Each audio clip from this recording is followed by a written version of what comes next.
کسی کتاب میں اللہ نے فرمایا کہ وَلَقَدْ ذَرَأْنَا لِجَهَنَّمَ كَثِيرًا مِنَ الْجِنِّ وَالْإِنسِ، جنوں اور انسانوں کی جو اکثریت ہے نا وہ جہنم جائے گی۔ یعنی قرآن کی اس آیت سے پتہ چلا کثرت جو ہوتی ہے وہ جہنم جانے کے لیے ہوتی ہے۔ انسان کو اکثریت پر فخر نہیں کرنا چاہیے۔ جو بیٹھے ہیں اگر یہ بھی چلے جائیں نا تو ذکر ہوتا ہی رہے گا شام تک، کیوں؟ اس لیے کہ صف اعلیٰ بچ گئی ہے، وہ وارث موجود ہے۔ اصل میں نفسا نفسی کا عالم ہو گیا ہے، میں کا چکر شروع ہو گیا ہے۔ ہم یہ نہیں دیکھتے کون کہہ رہا ہے، اور پڑھنے والا بھی یہ نہیں سوچتا کہ کنہیں سنا رہا ہوں۔ پڑھنے والا بندے دیکھتا ہے، بندے پڑھنے والا دیکھتے ہیں۔ یعنی ذکر سے محبت ختم ہو گئی ہے، کیوں؟ میں کا چکر ہو گیا ہے۔ ورنہ یہ ذکر ہمارا محتاج نہیں ہے، ہم اس ذکر کے محتاج ہیں۔ اکثر میں کہا کرتا ہوں کہ ہم نہیں تھے، ذکر پھر بھی ہوتا رہا۔ کتنے بزرگ ہمارے اس دنیا سے چلے گئے ہیں، ذکر پھر بھی ہو رہا ہے۔ ہم کل نہیں ہوں گے، ذکر پھر بھی موجود ہوگا۔ کیوں؟ اس لیے کہ کل من علیہ فان وَيَبْقَى وَجْهُ رَبِّكَ ذُو الْجَلَالِ وَالْإِكْرَامِ۔ ہر چیز فنا ہو جائے گی، ختم ہو جائے گی، برباد ہو جائے گی، نیست و نابود ہو جائے گی، نام و نشان تک نہیں رہے گا کسی چیز کا، مگر اس کے چہرے باقی رہیں گے۔ معصوم فرماتے ہیں نحن وجہ اللہ، وہ جنہوں نے باقی رہنا ہے وہ ہم آل محمد ہیں۔ پھر ہم دامن ان کا پکڑے ہوئے ہیں جنہوں نے خود باقی رہنا ہے۔ ہمیں پریشان ہونے کی ضرورت نہیں ہے، اپنے آپ کو تھوڑا نہیں سمجھنا۔ یہ خوش نصیبی ہے آپ کی کہ آپ یہاں بیٹھے ہوئے، نہ آپ بیٹھی ہوئے عام ہے نہ یہ جگہ عام ہے، کیونکہ عام ذکر کر نہیں سکتا، عام ذکر سن نہیں سکتا، ہر جگہ ذکر کے قابل نہیں ہوتی۔ مخصوص لوگ ہوتے ہیں جو ذکر کرتے ہیں، مخصوص مقدر والے ہوتے ہیں جو ذکر سنتے ہیں، اور مخصوص جگہیں ہوتی ہیں جہاں آل محمد کا ذکر ہوتا ہے۔ اس لیے خوش نصیب ہیں آپ کہ جو گرمی کے اس موسم میں فرش اضاء پر بیٹھ کر حسین کا غم منا رہے ہیں۔ میں نے رات کو بھی عرض کیا امام بارگاہ میں، گو بندے وہاں اس سے بھی تھوڑے تھے، لیکن وہ ہدہد پرندے والی بات کہ اس نے قطرہ پھینک کر یہ ثابت کیا کہ میں جلانے والوں میں سے نہیں ہوں، میں بجھانے والوں میں سے ہوں۔ ہم نے فرش اضاء پر بیٹھ کر یہ ثابت کیا کہ ہم حسین کے ماتم دار، عزادار، منتا دار ہیں۔ ہم دنیا میں میں کے چکر والے نہیں ہیں، ہم حسین کے ماتمی عزادار ہیں۔ آپ بھی اتنا سفر کر کے اس فرش اضاء پر بیٹھ کر آپ یہ ثابت کر رہے ہیں گرمی کے اس موسم میں کہ ہم حسین کے عزادار بیٹھے ہوئے ہیں۔ کیوں؟ معصوم نے فرمایا کہ ہر زمین کربلا کی زمین ہے، کل یوم عاشورا، ہر دن عاشور کا دن ہے۔ جن کے دل میں آل محمد کی محبت ہوتی ہے نا، ان کے لیے ضروری نہیں کہ 10 محرم ہوگی تو پھر وہ حسین کا غم منائیں گے، یا وہ کربلا کی سرزمین پر پہنچیں گے تو ان کو احساس ہوگا کہ حسین پر کتنا ظلم و ستم ہوا ہے۔ نہیں، معصوم فرماتے ہیں جن کے دلوں میں ہماری محبت ہوتی ہے ان میں قبر حسین ہوتی ہے، وہ ہر وقت حسین کا غم مناتے ہیں۔ ان کے لیے ہر دن عاشور سے کم نہیں، ہر زمین کربلا کی زمین ہوتی ہے۔ لیکن میں نے رات کو بھی عرض کیا کہ یہ 2 مہینے 8 دن، یکم محرم سے لے کر 8 ربیع الاول تک، یہ مختص ہیں حسین کی ذات سے۔ ویسے تو ہر دن کربلا عاشور کا دن ہے، ہر زمین کربلا کی زمین ہے، ہر وقت یہ حسین کا غم مناتے ہیں، لیکن یہ 2 مہینے 8 دن حسین سے مخصوص کر دیے گئے ہیں۔ ان 2 مہینے 8 دنوں میں ہم اپنی ہر خوشی حرام سمجھتے ہیں، نہ کسی کی خوشی میں شرکت کرتے ہیں، نہ اپنی خوشی مناتے ہیں اور کسی کو انوائٹ کرتے ہیں اس میں۔ کیوں؟ اس لیے کہ ہم حسینی ہیں۔ یہ 2 مہینے 8 دن حسین سے مخصوص۔ دیکھیے آپ نے دیکھا کہ یہ ہم کاظمی سعادات ہیں، یہ 7 صفر المظفر جو تھی ہماری جد امجد امام موسیٰ کاظم علیہ السلام، صلوات پڑھے ان کی ذات پر، یہ ان کی آمد کا دن تھا 7 صفر المظفر۔ کبھی کہیں سنا آپ نے فیس بک پہ، یوٹیوب پہ، یا کسی گلی محلے چوک بازار میں کہ امام موسیٰ کاظم کی آمد پر کیک کاٹا گیا، جشن منایا گیا؟ ویسے تو ہر معصوم کا دیکھتے ہیں، ہم ہر معصوم کی آمد بھی مناتے ہیں، ان کا غم بھی مناتے ہیں، لیکن 7ویں امام کا آج تک کبھی کسی نے کیک کٹا ہوا نہیں دیکھا۔ کیوں؟ اس لیے کہ وہ 7 صفر کو ان کا دن بنتا ہے، لیکن ہم حسینی ہیں، ہم یکم محرم سے 8 ربیع الاول تک ہر خوشی حرام قرار دیتے ہیں۔ ہم نے کبھی امام موسیٰ کاظم کی آمد پر کیک نہ کاٹ کر ثابت کیا کہ غم مقدم ہوتا ہے۔ جب ہم اپنی جد امجد کی آمد کی خوشی نہیں مناتے، پھر ہماری خوشی تو کوئی معنی ہی نہیں رکھتی نا۔ اس لیے یہ دن کوئی عام دن نہیں ہے، آپ عام انسان نہیں ہے، یہ جگہ عام جگہ نہیں ہے۔ میں لمبا ہو گیا ہوں، میں مختصر کرنا چاہتا تھا۔ میں نے تو، میرا بھائی ہے مولا زندگی دراز فرمائے مختار عباس صاحب، انہوں نے مجھے ایک نہیں کو پتہ نہیں کتنے فون کیے کہ آپ نے ضرور گھر رہنا ہے گھر رہنا ہے۔ میں نے کہا کوئی مسئلہ نہیں، میں آ جاؤں گا۔ اور میں نے صبح سے کہا بھی اگر ہم نہ بھی پڑھیں تو ضروری نہیں ہے، کیونکہ وقت دیکھنا ہے، ماحول دیکھنا ہے، پڑھنے والوں کی لسٹ اتنی زیادہ ہے، اگر وہی سارے آ جائیں تو مجمع بن جاتا ہے۔ لیکن میں نے پہلے کہا نا کہ نفس نفسی کا عالم ہے، میں کا چکر ہے، بس میں نے پڑھنا ہے تو جانا ہے، نہیں تو یہی مسائل ہیں ہمارے یعنی عقل کی کمی ہے، ظرف کمزور ہے، ایمان محکم نہیں ہے۔ کیوں؟ اس لیے کہ ہم یہ نہیں سوچتے کہ جن کا ذکر ہو رہا ہے وہ موجود ہے۔ اگر ہم حاضر و ناظر کے قائل ہوتے نا، ہمیں پتہ ہوتا کہ جن کا ذکر ہو رہا ہے وہ موجود ہے، تو بندے کی بھی قدر ہی ختم ہو جاتی ہے۔ پھر ہم انہیں سنا رہے ہیں نا جن کے لیے صف عذاب بچھائی ہوئی ہے۔ پار کیف حاضر ہو گیا ہوں بزرگوں کی دعا لینے کے لیے، تو میں نے عرض کیا کہ یہ جگہ عام جگہ نہیں ہے، آپ عام انسان نہیں ہیں، پڑھنے والے عام مقرر نہیں ہوتے۔ کیوں؟ اس لیے کہ جب مجلس سے عزا کے لیے صف عزا بچھا دی جاتی ہے نا، لوگ آ جاتے ہیں، فرش عزا پر بیٹھ جاتے ہیں، پڑھنے والے پڑھتے ہیں، تو پھر آسمان سے فرشتے نازل ہوتے ہیں۔ ہم اپنے آپ کو، ویسے تو ہم اشرف المخلوقات ہیں، لیکن جب تعریف کا وقت آتا ہے ہم کہتے ہیں وہ تو فرشتہ صفت ہے، یعنی فرشتوں کو افضل سمجھتے ہیں۔ یعنی اس مجلس پہ آسمان سے فرشتے نازل ہوتے ہیں، اور جب مجلس ختم ہوتی ہے آپ کہاں جائیں گے؟ اپنے اپنے گھروں میں چلے جائیں گے نا، فرشتے کہاں جائیں گے؟ آسمان پر چلے جاتے ہیں۔ آسمان پر پہنچتے ہیں نا تو وہ آسمان والے فرشتے پھر زمین سے آنے والے فرشتوں سے کہتے ہیں کہ تم کہاں گئے تھے، کہاں سے آ رہے ہو؟ تمہارے بدن سے عجیب خوشبو آ رہی ہے جو پہلے کبھی ہم نے نہیں محسوس کی۔ تو وہ زمین والے فرشتے آسمان والے سے کہتے ہیں کہ ہم زمین پر گئے تھے، وہاں ذکر آل محمد ہو رہا تھا، ہم بھی اس ذکر میں شامل ہو گئے، یہ خوشبو ہم وہاں سے لے کر آ رہے ہیں۔ تو اس وقت آسمان والے فرشتے زمین سے جانے والے فرشتے سے کہتے ہیں کہ ہمیں بھی وہاں لے چلو۔ اس وقت یہ زمین والے فرشتے کہتے ہیں کہ اب ذکر ختم ہو گیا ہے۔ توجہ چاہتے ہو جس کے لیے ہم نے بات شروع کی ہے؟ آسمان والے فرشتوں نے جب کہا کہ ہمیں لے چلو، ہم بھی اس ذکر میں شامل ہو کر یہ خوشبو حاصل کرنا چاہتے ہیں، تو زمین والے فرشتے کہتے ہیں کہ اب ذکر ختم ہو گیا ہے۔ آسمان والے کہتے ہیں ذکر ختم ہو گیا تو کیا، جگہ تو وہاں ہی ہے نا۔ اس لیے عام جگہ نہیں ہے، جگہ پر بیٹھنے والے عام انسان نہیں ہوتے۔ خوش نصیب ہیں آپ کہ جنہیں مالکوں نے یہ ذکر نصیب فرمایا ہے، اور پھر آپ آل محمد کی محبت کے اظہار کی خاطر اس فرش عزا پر بیٹھ گئے ہیں۔ تو اگر بزرگ بھائیوں کی مرضی ہو تو میں ایک جملہ فضائل کا عرض کرتا چلوں۔ نبی معظم نے فرمایا کہ من بکا علی الحسین او ابکا و تباکا واجبت لہ الجنہ، کہ جو حسین پر روئے رلائے شکل بنا دے جنت اس پر واجب ہو جاتی ہے۔ بزرگ بیٹھے ہیں، نوجوان دوست اب آپ تشریف فرمائیں، مجھ سے بہتر جانتے ہیں کہ اللہ نے حسین کو کتنی عزت عطا فرمائی، کیونکہ جب تک کسی کی عزت کا پتہ نہ ہونا اس کے دکھ کا احساس نہیں ہوتا۔ قبل اس کے کہ میں حسین کا غم بیان کروں، ایک جملہ حسین کی عظمت کا بتانا چاہتا ہوں کہ حسین عظیم کتنا تھا، پھر امت نے حسین کو دکھ کتنا دیا۔ میں سوچ کر کچھ اور آیا تھا، لیکن اس ماحول کو مد نظر رکھتے ہوئے میں نے سوچا چلو اسی پہ گفتگو کرتے ہیں۔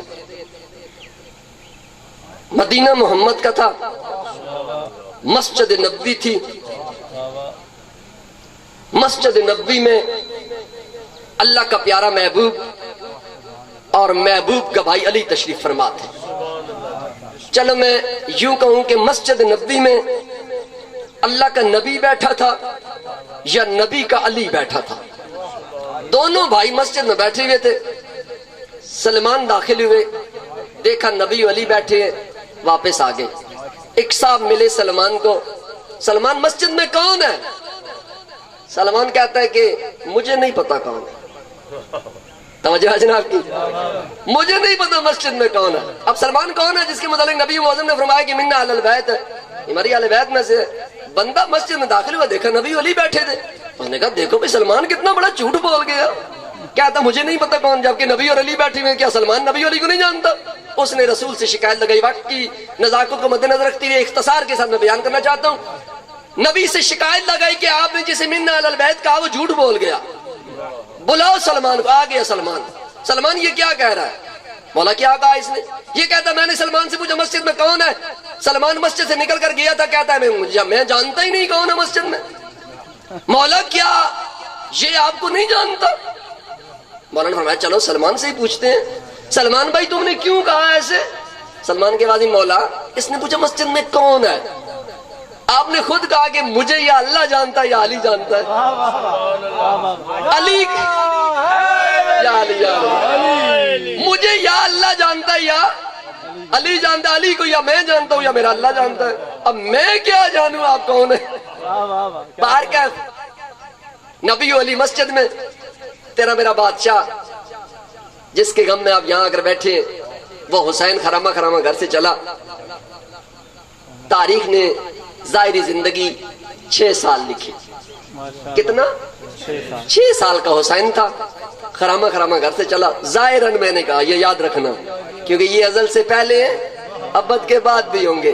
کچھ نہیں تھا یہ تھے، کچھ نہیں ہوگا یہ ہوں گے، یعنی کائنات تھی نہیں، آل محمد موجود تھے، اور کل من علیہ فان، سب کچھ فنا ہو جائے گا، یہ پھر بھی باقی رہیں گے۔ میں اس پہ ڈسکس نہیں کرنا چاہتا، یہ پھر کبھی زندگی نے موقع دیا تو یہ کون تھے، کب تھے، کہاں تھے، کیسے تھے، یہ پھر کبھی بات ہوگی۔ بار کب 6 سال کا حسین مسجد نبی میں داخل ہوا، جب قدم اندر رکھا نا تو نبی نے اس کو حسین کو آتے دیکھا، ممبر سے اترے، حسین کو اٹھایا، سینے لگایا، چومنا شروع کیا۔ بادشاہ علی سامنے کھڑے مسکرا رہے ہیں، فرماتے ہیں کہ یا رسول اللہ کیا حسین سے پیار کرتے ہیں؟ آپ بھی پریشان ہوئے ہوں گے۔ رسول کہتے ہیں کہ یا علی یہ کوئی پوچھنے والی بات ہے کہ میں حسین سے پیار کرتا ہوں یا نہیں؟ حسین منی وانا من الحسین، میں حسین سے، حسین مجھ سے ہے، حسین سے نہیں تو کس سے پیار کرتا ہوں؟ مسکرائے علی۔ علی فرماتے ہیں یا رسول اللہ کیا مجھ سے بھی پیار کرتے ہیں؟ اس وقت رسول مسکرائے، رسول مسکرا کر فرماتے ہیں کہ علی کیسی باتیں کر رہے ہو، انت اخی و وسی و وارثی و خلیفتی، تو میرا وسی ہے، وزیر ہے، خلیفہ ہے، وارث ہے، بھائی ہے میرا، انہم منی وانا منہم، میں تم سے ہوں تم مجھ سے ہو، تم سے محبت نہیں کرتا تو کس سے کرتا ہوں؟ علی نے عجیب سوال کیا۔ علی فرماتے ہیں یا رسول اللہ آپ حسین سے بھی محبت کرتے ہیں، مجھ سے بھی محبت کرتے ہیں، اچھا آپ بتائیں آپ زیادہ محبت کس سے کرتے ہیں؟ مشکل سوال تھا نا، لیکن وہ مشکل کشا تھا، سوال علی نے کیا تھا، اور وہ پھر مشکل کشا کا بھی آقا تھا۔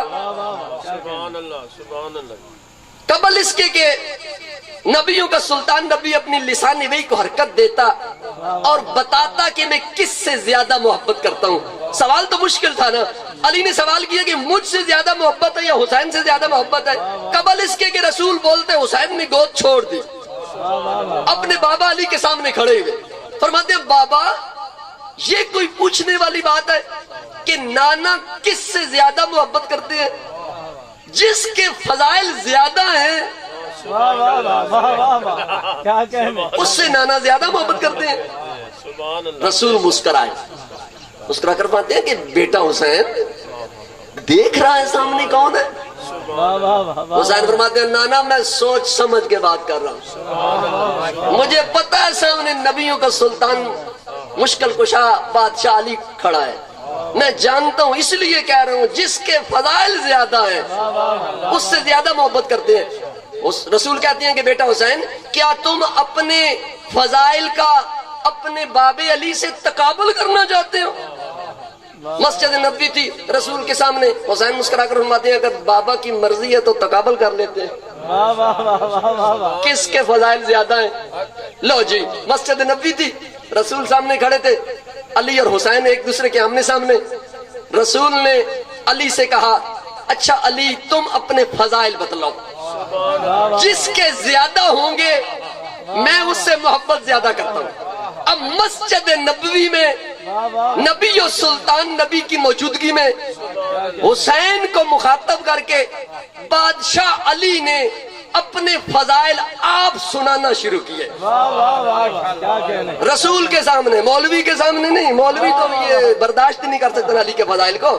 نبیوں کو سلطان نبی سامنے کھڑا تھا، علی نے حسین کو مخاطب کر کے اپنے فضائل آپ پڑھنا شروع کیے۔ تاریخ کہتی ہے کہ علی نے مسجد نبوی میں 300 فضائل پڑھے اپنے۔ کتنے؟ 300۔ پریشان نہیں ہونا، میں وہ سارے نہیں پڑھنا چاہتا، میں صرف نتیجتاً گفتگو کرنا چاہتا ہوں۔ اور یہ بھی نہیں کہ 300 تھے، جو علی نے پڑھے وہ 300 تھے۔ علی نے کہا کہ بیٹا حسین مجھے امیر المومنین کہتے ہیں، مجھے باقر العلوم کہتے ہیں، مجھے مالک تحت سرا کہتے ہیں، مجھے سمر آئے مباہلہ کہتے ہیں، مجھے جامع قرآن کہتے ہیں، حاکم میں جن و انسان میں علی ہوں، خضر کا استاد مجھے کہتے ہیں، دلائل امام المتقین میں علی ہوں، ذاکر رب العالمین میں علی ہوں، راہبر دین میں علی ہوں، زینت عبادت میں علی ہوں، سرور کائنات کا نائب میں علی ہوں، شیر خدا مجھے کہتے ہیں، صدیق اکبر مجھے کہتے ہیں، ضربت ولی کا مصداق میں علی ہوں، طاہر مجھے کہتے ہیں، ظاہر مجھے کہتے ہیں، عین اللہ میں ہوں، غالب علی کل غالب میں ہوں، فاتح اکبر میں ہوں، کعبہ کی زینت میں ہوں، گوہر کعبہ میں ہوں، لال ابو طالب میں ہوں، مظہر العجائب میں ہوں، ناصفین دین کی کشتی مجھے علی کو کہتے ہیں، وجہ اللہ مجھے کہتے ہیں، ید اللہ مجھے کہتے ہیں، عین اللہ مجھے کہتے ہیں، اسد اللہ مجھے کہتے ہیں، جنب اللہ مجھے کہتے ہیں، انف اللہ مجھے کہتے ہیں، اذن اللہ مجھے کہتے ہیں۔ میں جس کے گھر میں آیا ہوں وہ لا الہ الا اللہ ہے، میں جس کے ہاتھوں پر پروان چڑھا ہوں اسے محمد الرسول اللہ کہتے ہیں، اور ہاتھوں پر پروان چڑھنے والا میں علی خود علی ولی اللہ ہوں۔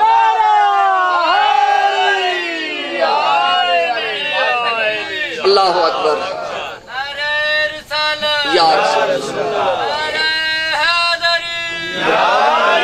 بات یقیناً آپ کی اذان عالیہ میں موجود ہوگی کہ علی نے سوال کیا تھا کہ مجھ سے زیادہ محبت کرتے ہیں یا حسین سے؟ حسین نے گود چھوڑ کر کہا تھا جس کے فضائل زیادہ ہیں نانا ان سے محبت کرتے ہیں، تو حسین کا علی کے فضائل سے تقابل ہو رہا تھا۔ جب علی نے اپنے سارے فضائل پڑھ لیے نا تو اس وقت حسین مسکرائے، آگے بڑھے، علی کے قدموں پر ہاتھ رکھا، پھر سر اٹھایا، علی کی آنکھ کی طرف دیکھ کر فرماتے ہیں بابا علی جس بیٹے کی ولدیت میں تجھ جیسے باپ علی کا نام آ جائے اسے ہی تو حسین کہتے ہیں۔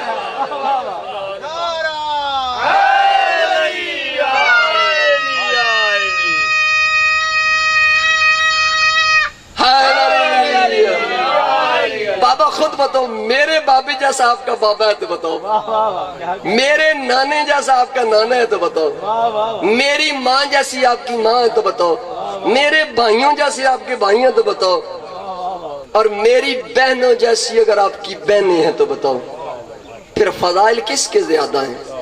یقیناً میرے زیادہ ہیں۔ پھر نانا محبت ہی مجھ سے اتنی عزت کا مالک حسین۔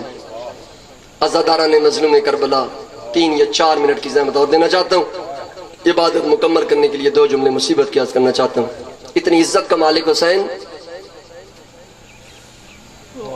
ابراہیم ابن فرات کوفی، ہمارے مذہب اہل بیت کا ایک بہت بڑا نام ہے ابراہیم ابن فرات کوفی، اپنی وہ تاریخ اعظم کوفی میں لکھتا ہے،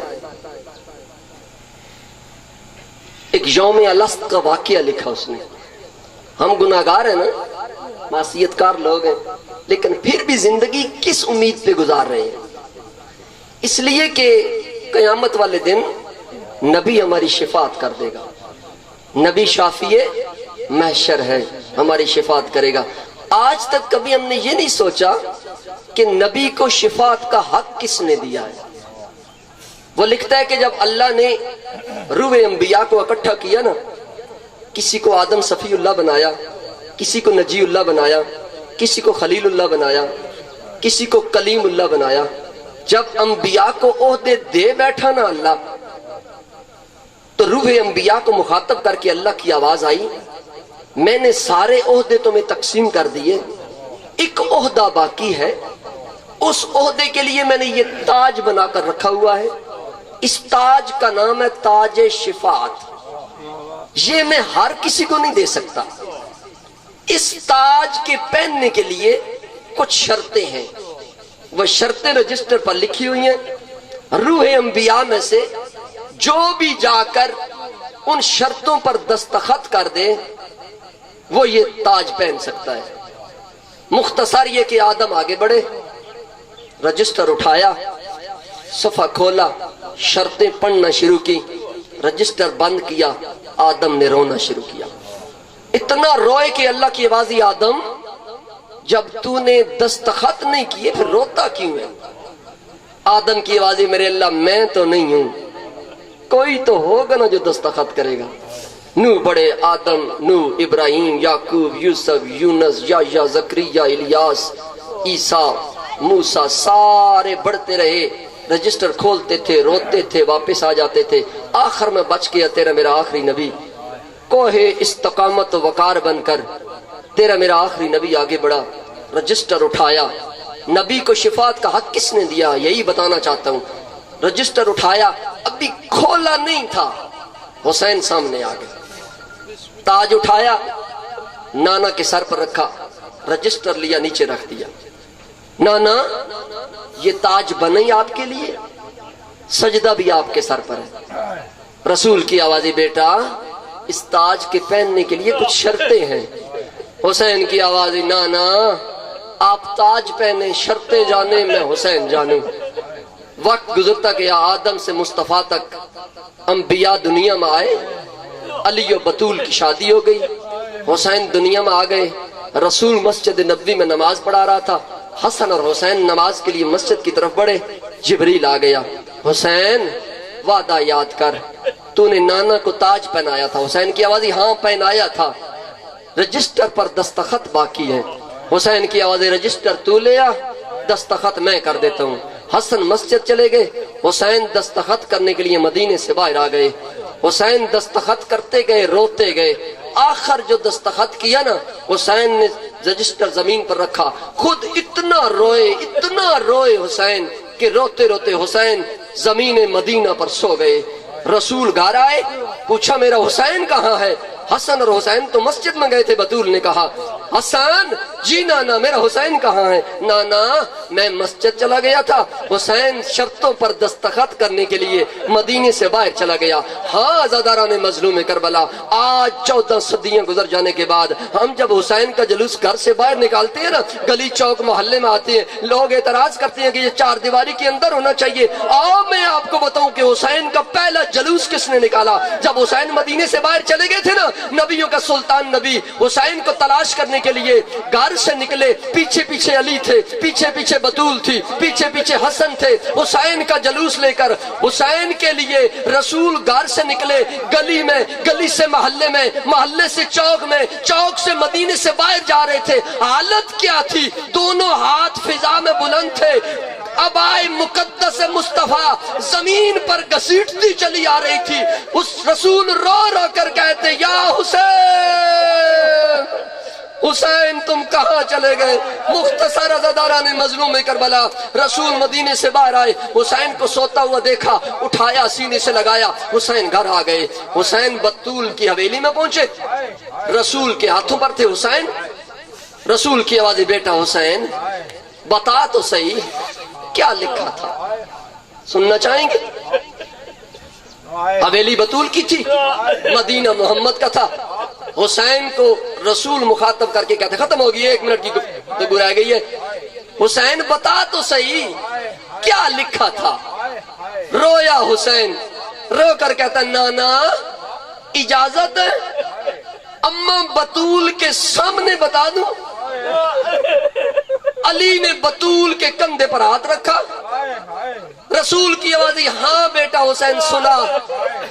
کائنات آدم و عالم میں 3ری مجلس تھی جو حسین نے اپنی مجلس اپنے گھر میں خود پڑھنا شروع کی. حسین لکھتے ہیں نانا لکھا تھا 28 رجب ہوگی، مدینے کے لوگ سو رہے ہوں گے، 18 دن کا عسکر لے کر 3.5 سال کی معصومہ لے کر تمہیں مدینہ چھوڑنا ہوگا۔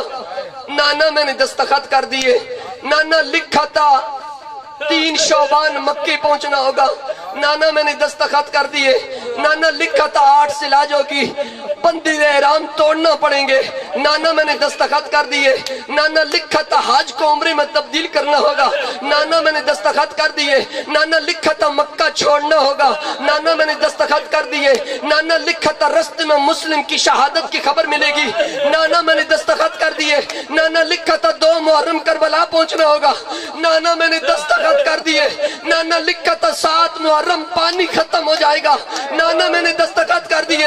حسین اپنی مجلس ماں کے سامنے آپ پڑھ رہے ہیں، حسین رو کر کہتے ہیں نانا لکھا تھا 9 محرم ہوگی، 2 دن کی بھوک اور پیاس ہوگی، خشک ہونٹوں سے بہنوں کو قرآن سنانا ہوگا، نانا میں نے دستخط کر دیے، پتھر دل کا میں ضامن نہیں ہوں۔ حسین رو رو کر کہتے ہیں نانا لکھا تھا 10 محرم ہوگی، کربلا کا میدان ہوگا، تپتا صحرا ہوگا، 3 دن کی بھوک اور پیاس ہوگی، اکبر کے سینے سے برچی کھینچنا پڑے گی۔ نانا میری آنکھوں کا نور تو ختم ہو گیا، نانا میں نے دستخط کر دیے، نانا لکھا تھا عباس کے بازو اٹھانا ہوں گے، نانا کمر کا زور تو ٹوٹ گیا، نانا میں نے دستخط کر دیے، نانا لکھا تھا عسکر کو پانی پلانا ہوگا، نانا میں نے دستخط کر دیے، نانا لکھا تھا کربلا کا میدان ہوگا، 61 ہجری ہوگی، 10 محرم ہوگی، تپتے صحرا میں سر سجدے میں ہوگا، شمر کا خنجر ہوگا، 13 ضربیں ہوں گی، 4 قدم پر بیٹی ہوگی، 70 قدم پر بہن ہوگی، سر پہ قرآن ہوگا، قاتل کی منتیں ہوں گی، رو رو کر کہے گی نا مار، اسے اکبر کی موت مار گئی ہے، اسے قاسم کی لاش کے ٹکڑے مار گئے ہیں، یہ تھوڑی دیر بعد خود مر جائے گا۔ نانا میں نے دستخط کر دیے، اتنا کہنا تھا، حسین خاموش ہوئے، حسین کی دھاڑیں نکلنا شروع ہوئی، پھر حسین نے رونا شروع کیا۔ حسین جب روئے نا تو رسول کی آوازیں بیٹا کیا اگلا جملہ اکبر کی برچھی سے زیادہ وزنی ہے؟ کیا اگلا جملہ عباس کے بازوؤں سے زیادہ بھاری ہے؟ کیا اگلا جملہ تیری شہادت سے زیادہ بھاری ہے؟ کیوں رو رہے ہو؟ سنو گے عزادارو، پتہ دل کا ضامن نہیں ہوں، قدیمانہ سننے والے عزادار تشریف فرما ہے۔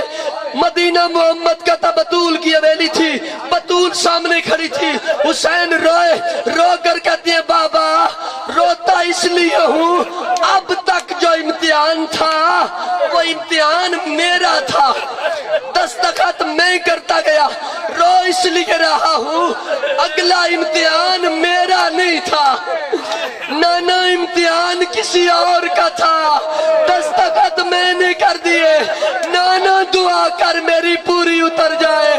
چند قدم پر کھڑی تھی مسافر شام، آنا محمد کی اماں عباس کی مرشد زادی دوڑتی آئی، حسین کو گلے لگایا، رو کر کہتی ہے بھیا حسین کربلا کے میدان میں اکبر کے سینے سے برچھی جانے، حسین جانے، کوفہ اور شام کا بازار جانے، میں علی کی بیٹی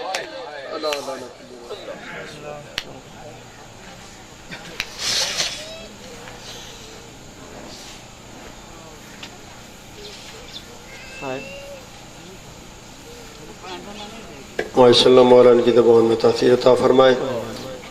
محترم سامعین، قبل اس سے کہ استاد محترم سید نظر حسین شاہ صاحب ذکر محمد والے محمد بیان فرمان، انہیں تو پہلے چند مرد بعد سے نن ادا کرے۔